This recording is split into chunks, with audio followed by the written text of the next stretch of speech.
here's the dog. People like to see the dog. And here's a video on how to change the spur gear on a LOSI SCTE 1/24 scale. Pretty much the only things you're going to need are the wrench that comes with this, the gears of course, some jeweler screwdrivers. The small ones usually help, but sometimes the big ones will fit. So yeah, just get to it. First, take off the body.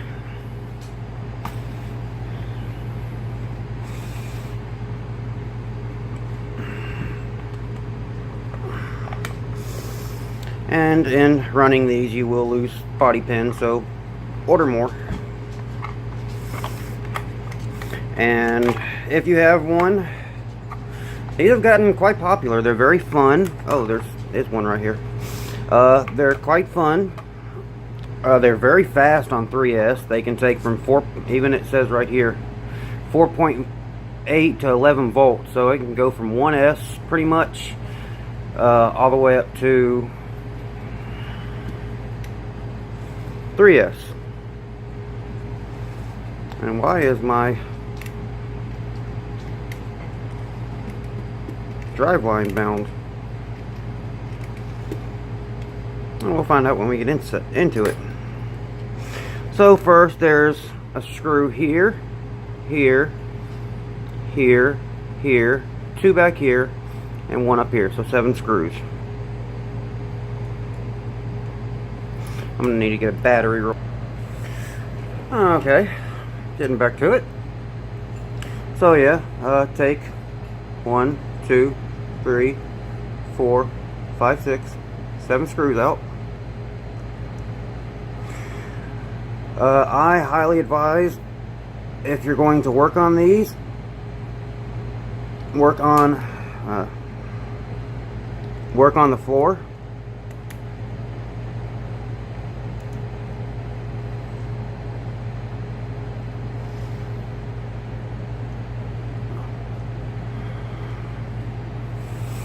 And sit down and work on a hard surface, because these use very small screws so small that you have to use jeweler screws to get to it.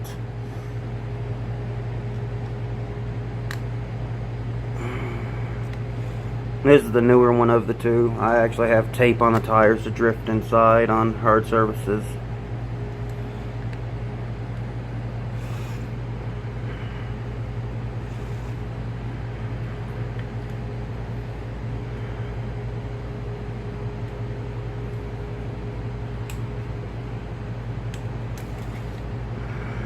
Some of these screws are a little tight. If you ever strip one out, just put some super glue in the hole or on the screw and put it in place, and it'll hold it in place, because I mean, these are very, like I said, very, very small screws.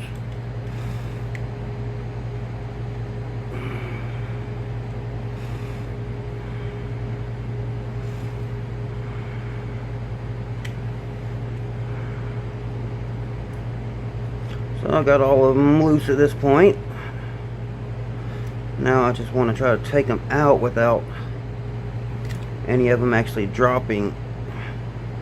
But if they do drop, that's okay, because where I'm working is a white surface, hard surface, and I'm sitting on the floor. Sitting on a bench just isn't okay, because if you drop one of these screws, you will lose it. Okay, what is not loose? Right here.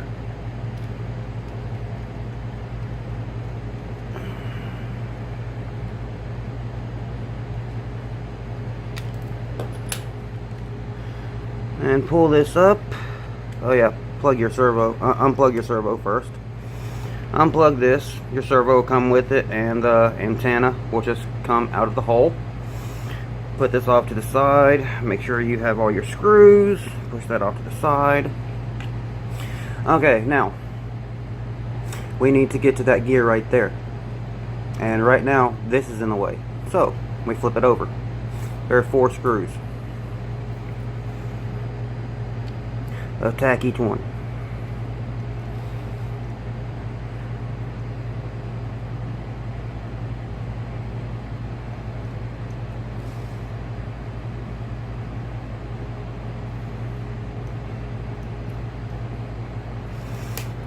I really need a better set of screwdrivers. I just found the best screwdriver to work on this, small Craftsman screwdriver. It'll get to everything, and you have a nice big handle to get a decent amount of torque to undo the screws. Like this one, I don't think I've ever taken apart to get to my other one. I sort of do speed runs with. I put 3S in it,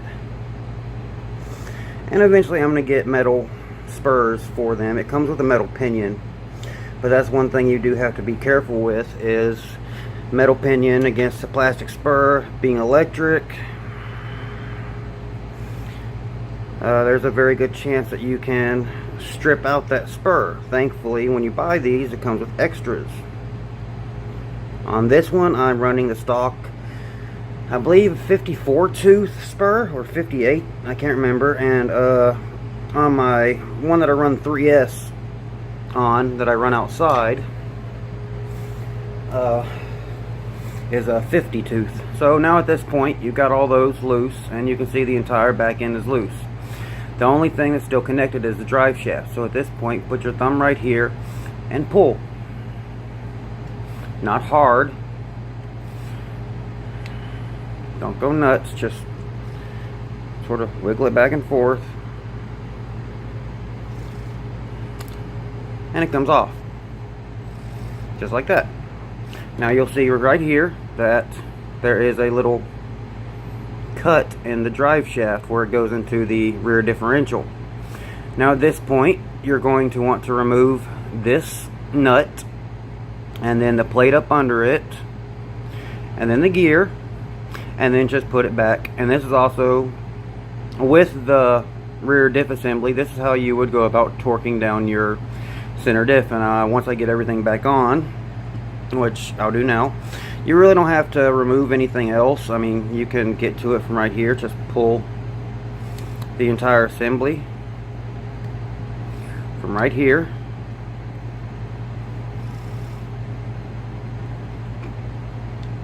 I mean, you really don't have to, but it'll come out just like that. Come on now.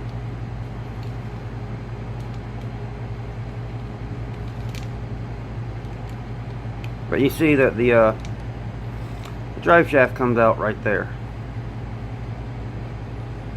And they're just keyed into the differentials. So now we got to get that one back into the front diff. That's in there. Now, rear diff. Best way I've found to get these back on. Wait, that bearing's wanting to come out. Give me that bearing.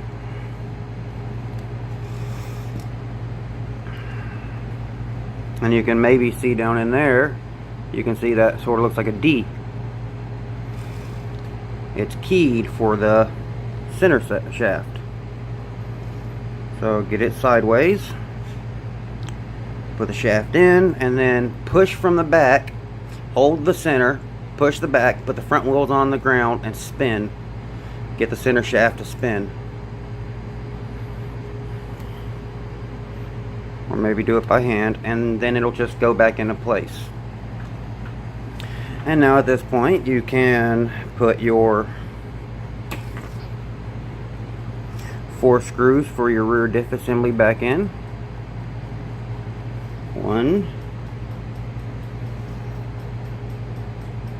2, and get these in place.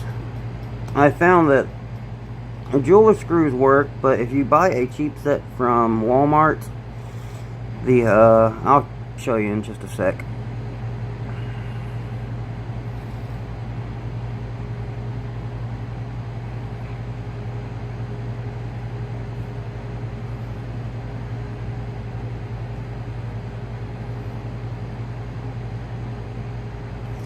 And also, when you take off the rear,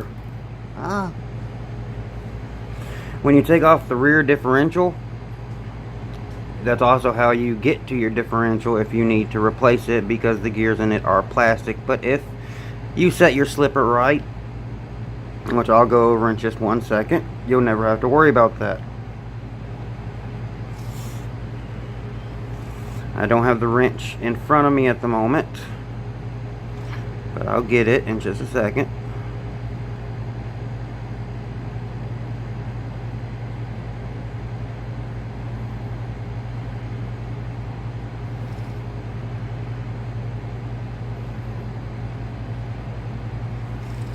Okay, I'll go get that tool. Okay, here's the tool to set the slipper. So basically what you're going to want to do is have a battery, whatever you're going to run with. Like with this one, I only run 2S mainly. Plug it in and have your transmitter. DX4S, DX4R do bind to these. Turn it on. And now before you do anything, well, first you can make sure everything works. And it does.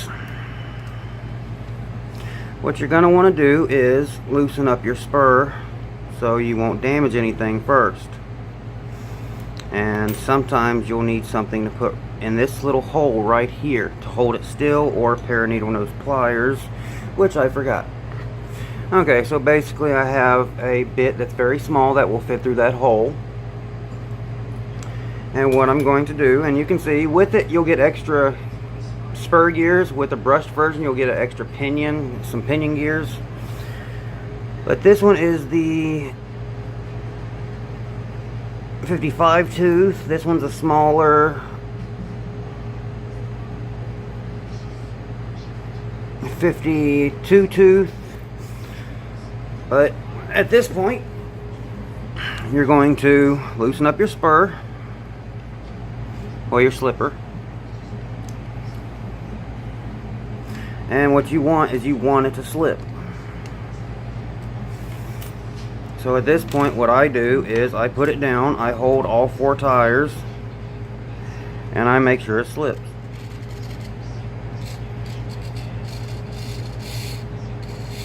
And that's slipping way too much. So put this back in. All it is basically a thing of trial and error.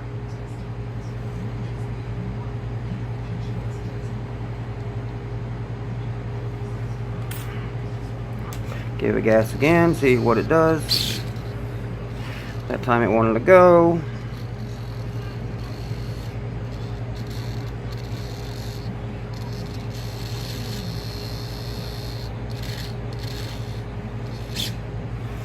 Okay, that's still, that's a little too tight. But for drifting, that would be okay. If you're actually running it and jumping it, you would want to loosen it a little so when you hold all 4 tires, it slips a little. So now at this point, turn the vehicle off, unplug battery, make sure you didn't eat any teeth on your spur while doing this. Nope. It's hard setting mesh on this because you can't use paper.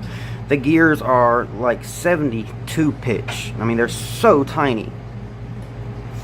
So now at this point, we put everything back together. Take the antenna very carefully because it's soldered to the board. If it does come undone, you can always solder it back on if you know how. It's 2 wires, 2 very small wires. Put the servo back in where it goes in the steering linkage, the steering up front, which is plastic. There's a lot, Exotech makes a kit, basically a buggy kit for this, which makes it all metal. But honestly, they're pretty stout as they are. When you go to metal, that's when more robust parts break.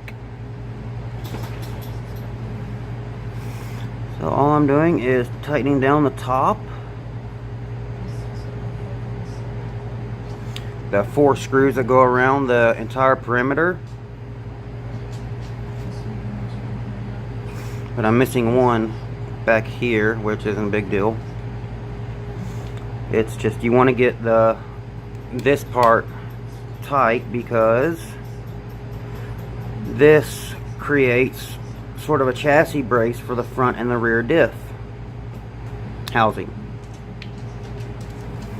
because without this it can flex a little, not much, but a little. You can see the rear is actually flexing some. So get that screw and tighten it down so the rear won't flex.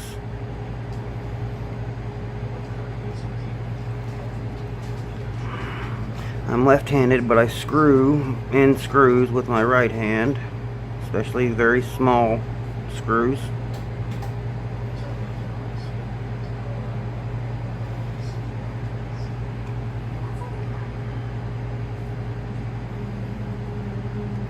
But something for inside the house, this is perfect. A lot of people get like a slash 1/16 scale. Those are actually a little big for inside the house unless you have a decent size house. If you don't have a lot of room, or you just have like a bedroom that you can want to run in, you can actually build a 1/24 scale track in your bedroom. A 10 by 10 bedroom is big enough.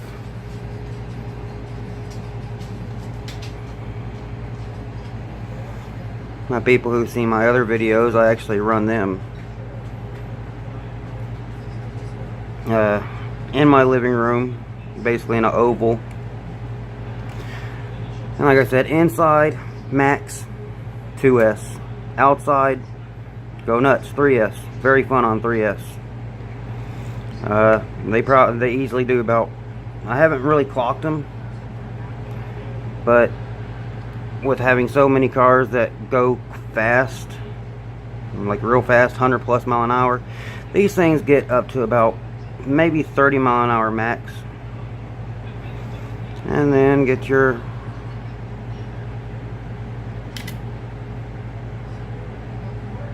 front screw started and then in. Everything's wanting to fight me. And these things are, like I keep saying it, they're so small. It's so small.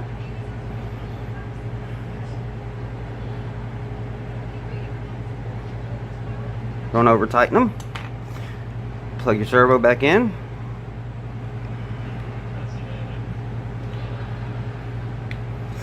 Plug battery in.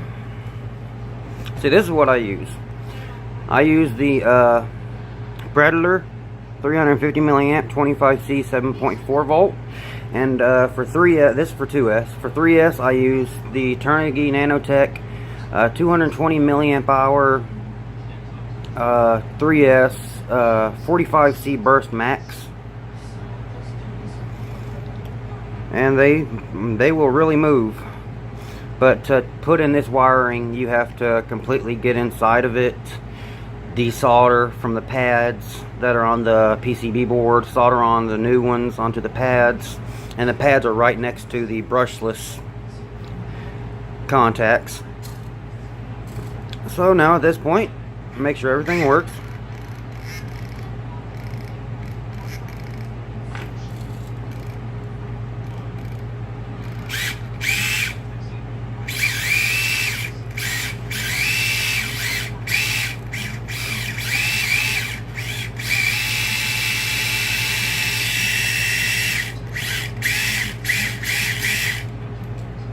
Everything works fine. And at that point, you're done.